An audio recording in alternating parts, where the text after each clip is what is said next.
Senhor presidente André do Prado, senhoras deputadas, senhores deputados, senhores, eu não sou muito de ocupar essa tribuna para discutir projetos, para debater. Quem me conhece sabe disso. Mas esse projeto, e essa derrubada de veto, que ora aqui apresentado, para que a gente discuta e derrube esse veto, é de fundamental importância. Vou explicar para os senhores o porquê da minha estada aqui nessa tribuna. O projeto diz o seguinte: artigo 1º, fica estabelecido que o laudo médico pericial, que atende o transtorno do espectro autista, passa a ter o prazo de validade indeterminado. Parágrafo único. O laudo que se trata dessa lei poderá ser emitida por profissional da rede de saúde pública ou privada, observados os demais requisitos para a sua emissão estabelecido na legislação pertinente. Tá. Houve um equívoco do governo em vetar, como disse o próprio deputado Valdomiro também, depois o reconhecimento do equívoco, voltar atrás, e hoje está aqui em plenário para a gente derrubar esse veto. Eu vou dizer por que eu estou aqui defendendo. No ano passado, em 2022, nós fizemos, juntamente com o deputado Enio Tato e outros deputados dessa casa, 30 audiências públicas por todo o estado de São Paulo. Nós andamos aí em 3 meses, Enio, você lembra disso? Quase 30 mil quilômetros da cidade menor à maior cidade. Nós começamos lá em Mira Estrela, acho que é a menor cidade do estado de São Paulo, não sei se perde para Borá, e terminamos aqui a última audiência pública aqui no plenário Franco Montoro. E em todas as audiências públicas que nós participamos, Enio, o senhor lembra disso, esse tema do autista estava presente. As pessoas, as mães, as entidades, as associações, pedindo ajuda, pedindo socorro, para que alguém possa ou pudesse olhar para eles, ainda que seja um pouquinho. E, além disso, eu tenho visitado, até coloquei isso como meta no meu mandato, para esse mandato agora, dar uma atenção especial a essas pessoas e, principalmente, aos seus familiares. Fico muito contente, feliz de ver aqui, estar entre nós, uma deputada que conhece o tema, que faz parte, que luta, que vive isso, e eu já disse para ela que uma das comissões que eu quero participar é essa comissão da pessoa com deficiência.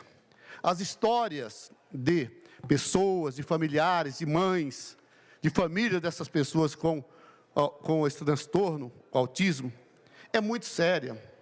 Eu estive em várias cidades, conversando com várias mães, e a última que eu conversei foi na cidade de Dracena, deputado Paulo. Lá nós encontramos, lá tem uma reunião com o prefeito, com outras pessoas, e sabendo o prefeito da nossa intenção de trabalhar junto a essas pessoas, essas famílias, eles nos apresentaram 5 mães, trazendo ali as suas angúrias, as suas necessidades, as suas lutas, e também, por que não dizer, as suas fraquezas. E eu comecei a ouvir as histórias das mães. Entre elas, uma mãe que dizia que tem um filho de 5 anos, que esse filho não sabe, doutor Eduardo Nóbrega, o que é comer comida sólida. Nunca comeu, não sabe qual é o sabor, o paladar de um grão de arroz, de feijão, de uma carne, de um legumes. Nunca teve essa oportunidade. Essa criança passa o dia todo sem comer. Também não pode estudar. Como é que vai para a escola uma criança dessa forma? E à noite, os pais se revezam para que possa alimentar de 2 em 2 horas com a mamadeira, com líquido, com o leite, enfim. Essa é a situação de um caso que nós ouvimos ali. E que essa mãe estava desesperada, porque teve uma festa, um evento na praça de Dracena, deputada Marta Costa. E essa criança, os pais foram com essa criança até essa festa. Daqui a pouco essa criança começou a gritar, debater, implorar para que os pais o matassem. Implorar, uma criança de 5 anos, implorando para que os pais o matassem, que ele não merecia viver. Imagina, eu não sou pai, eu não tenho filhos. Agora imagina o que é um pai, os pais ouviram isso do próprio filho: ó, me matem, porque eu não mereço viver, eu só dou trabalho para vocês. Essa é uma história que eu ouvi em Dracena. A outra mãe dizia: tem um filho de 19 anos, também com transtorno. Mas a minha preocupação não é com ele, porque eu já parei tudo a minha vida. Eu já parei a minha vida, o marido abandonou, que geralmente é uma tristeza. Quando isso acontece, geralmente a mãe fica sozinha. Quando tem um caso muito sério, os senhores sabem disso, a mãe fica só, porque a primeira coisa que o pai faz é abandonar e falar: se vira, não tenho nada a ver com isso. E a mãe tem que arcar ali com os cuidados, com as despesas financeiras, com a comida, com o remédio, com tudo. É uma situação séria. E essa mãe então comentava comigo, dizia: meu filho tem 19 anos. Legal. Eu já estou com uma certa idade. Sei que daqui a pouco eu não vou existir mais. Mas a minha preocupação é quando eu for, para onde meu filho vai? Quem vai ficar com ele? Quem vai cuidar? Quem vai trazer a comida? Quem vai dar remédio para o meu filho? Então são histórias assim, que nós ouvimos, se você for pelo estado de São Paulo, são histórias como essa que você vai ouvir.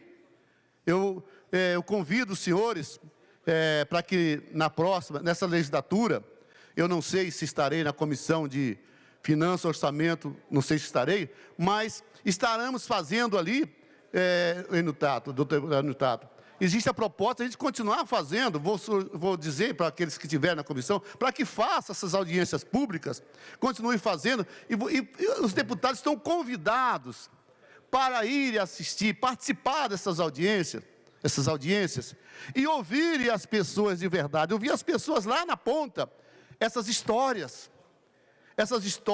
que esses pais contam. Eu tenho um outro amigo, que tem filho autista também, que ele é um advogado de sucesso, um advogado bem sucedido, mas que tem um filho também ali agora com 7 anos, que parou completamente a vida dele, e a mãe, que é professora, também tem que parar a vida, largar tudo, deputados, para poder ficar cuidando dessa criança. Então é isso que nós encontramos por aí. Essa é a história, ou essas são as histórias das pessoas, dos familiares, não vou dizer nem das pessoas já com transtorno, mas é a história dos familiares dessas pessoas que têm esse problema. Esse problema não, que tem esse transtorno. Então, eu acho que é em boa hora, é excelente a ideia, boa hora. Parabéns, deputado Paulo Correia, pelo apresentar o projeto, Vossa Excelência. Foi aprovado aqui por unanimidade, eu me lembro disso no final do ano. E parabenizar também, de certa forma, o governador Tarcísio de Freitas, que reconheceu a tempo o erro cometido em vetar, e reconhecer, e trazemos aqui para que a gente derrube esse veto no dia de hoje. É importante que mais projetos como esse possam chegar a essa casa, projetos que venham realmente beneficiar a nossa população do estado de São Paulo. Precisamos mudar muita coisa. Eu me lembro, só para mudar um pouco aqui, mas também trazendo para a área da saúde, nós temos hoje um problema muito sério, que são as doenças raras, que precisamos dar atenção também nas doenças raras, que é muito sério. E eu conversava com a associação de mães de hemofílicos. E eu fiquei no governo passado, senhores deputados, no governo João Dória, 1 ano tentando marcar uma audiência com o secretário de Saúde, Dr. Jean Gorenstein, para resolver um problema, que o remédio para os hemofílicos chegava até um determinado lugar, mas depois dali para frente, não tinha quem levasse remédio na casa dos enfermos, dos necessitados.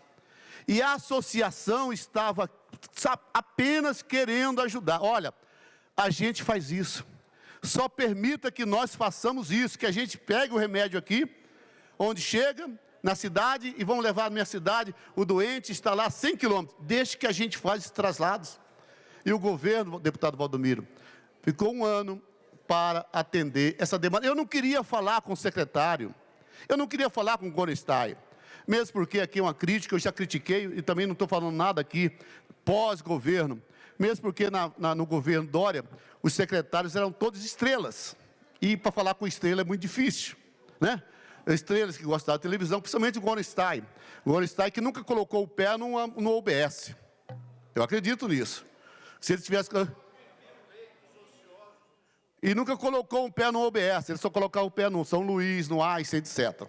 Então não conhece o sofrimento das pessoas lá na ponta, não sabe a necessidade das pessoas que têm esses problemas lá na ponta, da mãe que sofre, que está esperando o remédio chegar na casa dela, porque senão o filho morre, que o filho está lá com problema, se ele encostar em algum lugar, ele vai começar a sangrar até morrer, e o remédio não chegava, a situação não chegava. Então, parabéns, deputado Paulo Correia, conta com a gente, vamos sim derrubar esse veto e que tenhamos muito mais projetos como esse. Deputada Andréia, conta com esse deputado, conta com o nosso mandato, para que a gente juntos aqui, quero aprender muito com Vossa Excelência, já tem mostrado aqui na tribuna, quando você veio falar aqui na tribuna, mostrado a sua competência, a sua qualidade em relação a isso, aprendemos muito, quero aprender muito mais, e quero fazer muito mais também junto contigo, por essas pessoas, não somente pelos os que têm transtorno, ou que têm doenças raras, mas também pelos pais, pelos familiares, que sofrem muito mais do que propriamente a pessoa que está ali. O que me chamou a atenção também, só para encerrar, senhor presidente, meu tempo está encerrando aqui, o que me chamou a atenção também, que me deixou muito triste, conversando com a mãe, e ela dizia, minha filha tem 15 anos, é autista, eu não sei o grau que era, e ela dizia, olha, sabe como é que funciona? Eu falei, não sei, eu estava começando a entender isso. Ele disse, olha, aí ela pegou uma caneta e colocou na mesa e disse, olha, o sentimento da minha filha para comigo é o mesmo que ela tem com essa caneta. Ou seja, é zero, é nada. Então, essa é a situação das familiares que estão aí fora. Então, vamos trabalhar, vamos derrubar esse veto sim, vamos ajudar essas pessoas que precisam, principalmente as mães de pessoas com autismo, que estão sozinhas, abandonadas, e precisam de legislação que venha ajudá-las a criar os seus filhos. Obrigado, senhor presidente.